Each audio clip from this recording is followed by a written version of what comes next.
घंटा घर के पास चिड़िया अपने पति और 2 बच्चों के साथ रहा करती थी। वे अपने बच्चों का बहुत ख्याल रखते थे। चिड़िया और उसके पति का एक नियम था, घंटा घर की घंटी जब भी बजती उस समय वो दोनों शिव जी की भक्ति किया करते थे। जब भी घंटा घर की घंटी बजती, चिड़िया और उसका पति भोलेनाथ की आराधना किया करते थे। वे उनकी स्तुति किया करते थे और वो भक्ति पूरे मन से करते थे। उनकी भक्ति बहुत ही कठोर होती थी। वो घंटों शिव जी का ध्यान लगाकर मगन रहते थे। चिड़िया और उसका पति घंटों शिव जी की आराधना करने के बाद जब आंखें खोलते तो वे शिव जी को प्रणाम करते और अपने बच्चों का लालन पालन करने में लग जाते थे। वे भोजन का प्रबंध करने में जुट जाते। यही उनका जीवन था। उनका जीवन बड़ा ही सुखमय था। उनके जीवन में किसी भी चीज की कमी नहीं थी। उसी घंटा घर के पास एक बूढ़ी माँ रहती थी। वो बूढ़ी माँ पंछियों से बेहद प्रेम किया करती थी। वो बूढ़ी माँ अपने मकान की छत पर रोज पंछियों के लिए दाना डाला करती थी और थोड़ा सा पानी रख देती थी ताकि पंछी वहां पर आकर के दाना चुग सके और पानी पी सके। वो चिड़िया और उसका पति रोज वहां पर जाते, दाना चुगते और पानी पिया करते थे और कुछ दाने अपने बच्चों के लिए अपने घोंसले में लेकर आ जाया करते थे। अपने बच्चों को दाना खिलाने के बाद जब भी घंटा घर की घंटी बजती, वो दोनों चिड़िया और उसका पति शिव जी की आराधना करने में लग जाया करते थे और घंटों बैठकर शिव जी की आराधना किया करते थे। यही उनका जीवन था। प्यारे दर्शकों, एक बार की बात है, उस बूढ़ी माँ की तबीयत खराब हो जाती है। उस बूढ़ी माँ की रखवाली करने वाला, देखभाल करने वाला कोई नहीं था। बूढ़ी माँ का कोई संतान नहीं था और ना ही उसके कोई रिश्तेदार थे। वो पंछियों को ही अपना रिश्तेदार समझती थी, उन्हीं को अपना सब कुछ समझती थी। वो बूढ़ी माँ पंछियों से बेहद प्रेम किया करती थी। वो बीमार बूढ़ी माँ बिना किसी उपचार के और भी बीमार हो जाती है और धीरे धीरे करके उसकी बीमारी इतनी बढ़ जाती है कि एक दिन उसकी मौत हो जाती है। अब चिड़िया और उसका पति बूढ़ी माँ की छत पे जाते तो उनको दाना नहीं मिला करता था क्योंकि बूढ़ी माँ मर चुकी थी। चिड़िया और उसका पति दिन में 2-4 बार बूढ़ी माँ की छत का चक्कर लगा लेते, पर उन्हें वहां पर दाना पानी नहीं मिल रहा था क्योंकि बूढ़ी माँ अपने घर में मृतक पड़ी हुई थी। अब चिड़िया और उसका पति बहुत ही परेशान हो जाते हैं क्योंकि उनको खाना नहीं मिल पा रहा था। चिड़िया और उसका पति सोचने लग जाते हैं कि आखिर बूढ़ी माँ गई तो गई कहाँ। वो चिड़िया और उसका पति अपने घोंसले में उदास बैठे रहते हैं तो चिड़िया कहती है कि इस संसार में एक बूढ़ी माँ ही थी जो कि हम लोगों को दाना पानी खिलाती थी। उनके न रहने से हमारा जीवन भी कष्टदायक हो गया है और सूना सूना सा लग रहा है। बूढ़ी माँ ही थी जो धर्म का कार्य किया करती थी। हम जैसे बेजुबान परिंदों को दाना पानी खिलाया करती थी। ऐसी पावन पवित्र मन वाली बूढ़ी माँ आखिर गई तो गई कहाँ। तब चिड़िया का पति चिड़िया से कहता है कि हमने बूढ़ी माँ को पूरे नगर में ढूंढ लिया है पर वो कहीं भी नहीं है, लेकिन हो सकता है कि वो एक जगह पर हो जहाँ पर हम लोगों ने नहीं देखा है। तो चिड़िया बोलती है कि जल्दी से बताओ वो जगह कौन सा है। तब चिड़िया का पति बोलता है कि हमने बूढ़ी माँ को उन्हीं के घर में जाकर नहीं देखा है, उनके घर के अंदर जाकर हमें देखना चाहिए कि कहीं वो वहीं पर तो नहीं है। तब चिड़िया और उसका पति उड़कर जाते हैं और बूढ़ी माँ के घर के अंदर झांककर देखने लगते हैं, पर उन्हें बूढ़ी माँ कहीं नजर नहीं आ रही थी।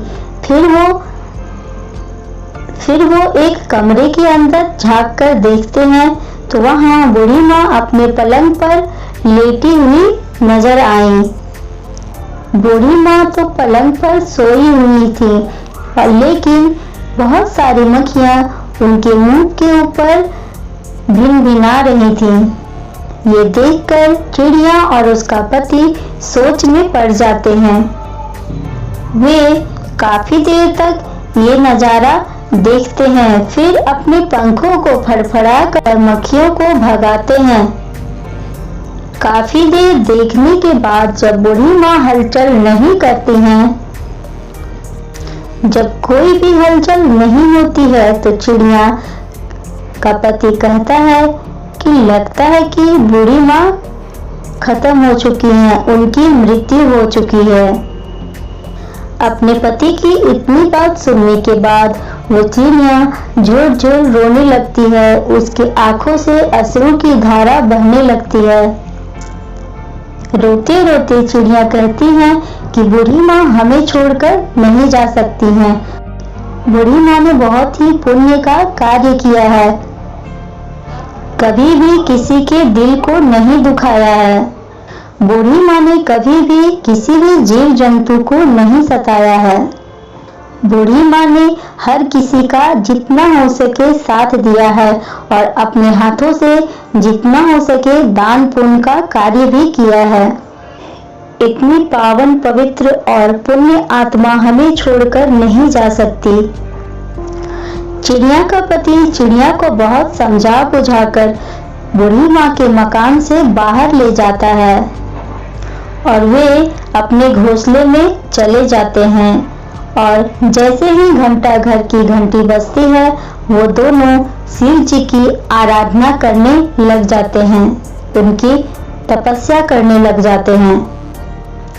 इस बार चिड़िया और उसका पति जो भक्ति कर रहे थे वो बड़ा ही घनघोर भक्ति था। वो बिना खाए पिए भक्ति में लीन हो जाते हैं।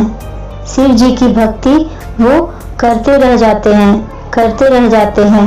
बहुत घंटों वो शिव जी की भक्ति में यूं ही डूबे रहते हैं और भक्ति करते करते कब 6 महीने बीत गए पता ही नहीं चला। 6 महीनों के बाद शिव जी चिड़िया और उसके पति के समक्ष प्रकट होते हैं और शिव जी कहते हैं कि परिंदों, जो मांगना है सो मांग लो, मैं तुम दोनों से बहुत ही प्रसन्न हूँ। तब चिड़िया और उसका पति कहते हैं कि हमें अपने लिए कुछ नहीं चाहिए, हमें हमारे बच्चों के लिए भी कुछ नहीं चाहिए, हमें बस एक पुण्य आत्मा जो है उसे वापस लौटा दीजिए। एक बूढ़ी माँ है, उनको वापस लौटा दीजिए। तब महादेव चिड़िया और उसके पति से कहते हैं कि परिंदों, जिस बूढ़ी माँ की आप बात कर रहे हैं उनका शरीर अस्त व्यस्त हो चुका है, उनके शरीर में कीड़े पड़ चुके हैं, अब उनका वापस जिंदा होना संभव नहीं है। महादेव की ये बातें सुनकर चिड़िया और उसका पति कि प्रभु, आप अपने वचनों से हार रहे हैं, आपने बोला था कि तुम्हें जो मांगना है मांगो, मैं तुम्हें दूंगा, लेकिन आप हमें वो पुण्य आत्मा न लौटाकर अपने वचनों से मुकर रहे हैं। चिड़िया और उसका पति का बात सुनकर महादेव असमंजस में पड़ जाते हैं। अंत में महादेव कहते हैं कि ठीक है, हम बूढ़ी माँ को जीवित कर देंगे। प्यारे दर्शकों, महादेव की कृपा से वो बूढ़ी माँ एक बार फिर से जीवित हो जाती हैं और वो फिर से पंछियों की सेवा करने लग जाती हैं।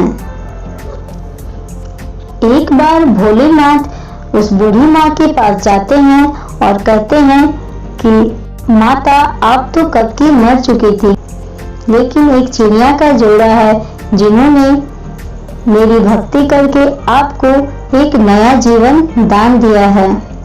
महादेव की बात सुनने के बाद बूढ़ी माँ महादेव के चरणों में गिर जाती हैं और पूछती हैं कि वो चिड़िया का जोड़ा कौन सा है जिन्होंने मुझे नया जीवन दान दिया है, जिन्होंने मेरी खातिर इतनी कठोर तपस्या की है और मुझे जीवित कर दिया है।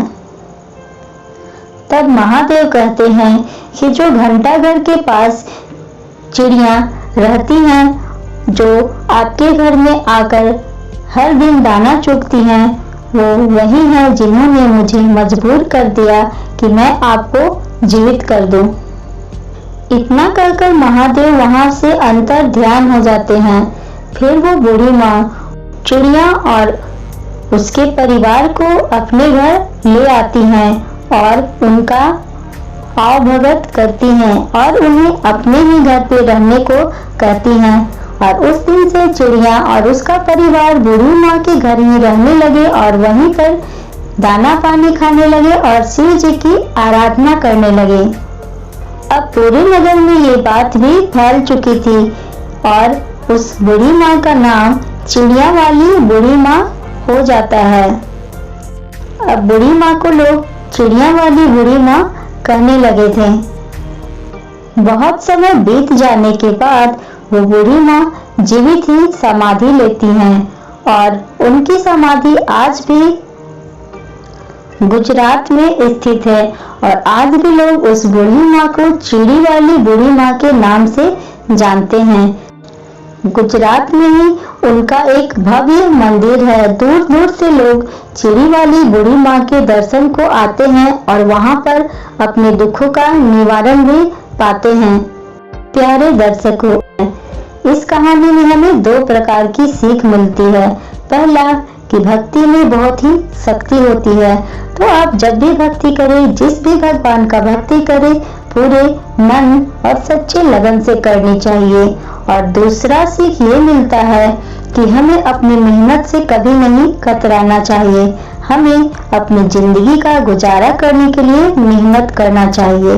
इस कहानी में चिड़िया और उसका पति अपने दाना पाने के लिए पूरी तरीके से बूढ़ी माँ के ऊपर आश्रित थे और जब बूढ़ी माँ मर जाती हैं तो दाने दाने के लिए मोहताज हो जाते हैं। वे पहले से ही परिश्रम कर रहे होते, अपने दाने का कोई अलग भी व्यवस्था रखे होते तो उस समय उन्हें उतना कष्ट नहीं होता। तो इन्हीं दो सीखों के साथ आज की कहानी यहीं पर समाप्त होती है। तो मिलते हैं अगली कहानी में। कहानी अच्छी लगी हो तो आप जानते हैं कि आपको क्या करना है। Bye bye.